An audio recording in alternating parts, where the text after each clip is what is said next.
turn me off. Oh, now I'm turned on. But here, like this.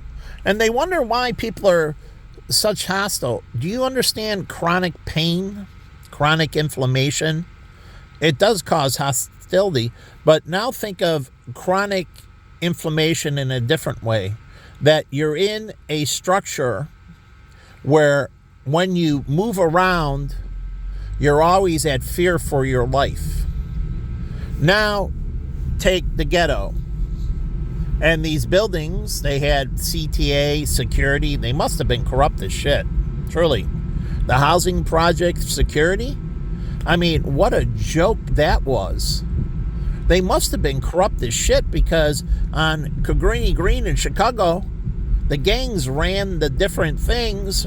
And they had, they have a right to search the apartments and everything. So, I don't get it.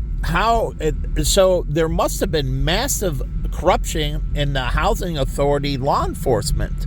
I mean, unbelievable corruption. And I went by, and it's all black housing authority police, and they were, but if the gangs are running drugs and they're doing all these things and do you think the housing authority, the law enforcement was corrupt? Unbelievably. Did they address it? No, they never addressed it.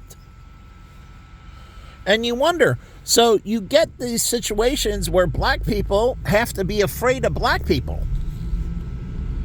And down here, it's all black. So why they created their own tensions? That's what I meant with Cabrini Green and that. I watched all the time, went by. My backyard was the projects. I lived on Orleans when I worked at Dave & Buster's. We moved in, and I didn't have any problems. But the whole point was, if you see it, it was all black people creating tensions for black people. Go to ghettos in Europe. Let's go to white ghettos in Europe. And there are in France, and there's some white. And it's the people in the projects that are creating the tensions for themselves. And you have housing authority, law enforcement, they're supposed to be working with local law enforcement, but when they're corrupt, you can't have corrupt law enforcement. Not even a single one. They have to be pure. There has to be zero tolerance for any corruption in any form of law enforcement. And that includes the courts. There can't be any form of corruption. Any form of corruption. So if there's any corruption, it has to be dealt with swiftly and harshly. You can't have any form of corruption. If you let an inch, they take a mile. And once one person gets corrupt, he wants to get everybody else around them corrupt. Watch any movie in that. When one guy goes bad, like I was just watching Reacher, and what do? I got this money, I want to pay you off, and I get these cops and those cops, and they want to corrupt everybody around them. It's a domino effect. And so they want to taint everybody around them. So if you let any corruption in, as the Bible tells you, it's a zero tolerance. That's heaven. And you don't understand. You can't allow corruption, period. So whether in a corporation or any entity, any corruption will kill. Like Ditka's downtown. It had this place where it became White Star. But before it, I asked my friend who ran it, Jimmy. He said it was the owners that were stealing. It was the owners that were stealing. They were stealing from each other. The owners of Ditka's, the ownership was stealing from each other. And I've watched this in many corporations, the owners stealing from each other. And he said that we were making money hand over fist and it never needed to close, but we closed because it was corruption at the top. All the owners were stealing from each other. So they sold it off, it came White Star. But again, that was really popular. But again, what happened with corruption, drug dealing and everything else, and that went under. Now it's been nothing ever since. But it was all corruption.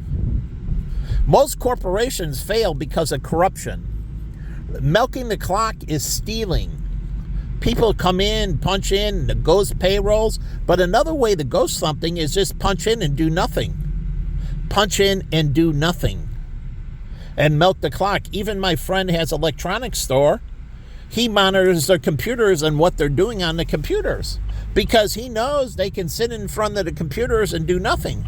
But they have a whole checklist of things they're supposed to be doing. If they don't have a phone call, they're supposed to be doing other things.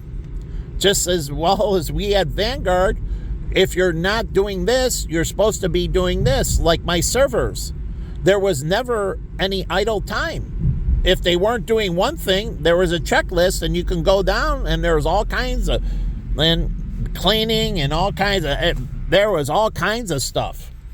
So if you weren't doing one thing, you're supposed to be doing another. And I tell them, if you're standing around talking to each other, I'm sending you home. Because it's called work. It's a four-letter word. W-O-R-K. This is not leisure time. This is W-O-R-K. And I pay for you to be active. That's why I pay you to work. Not to sit there and look like doormen. You know, there's all kinds of monitoring and checking up on the building systems and all kinds of things that the doorman could be doing at the building. Truly. There's all kinds of systems and alerts in front of him that he can be monitoring these systems and monitoring the building camera, even if they have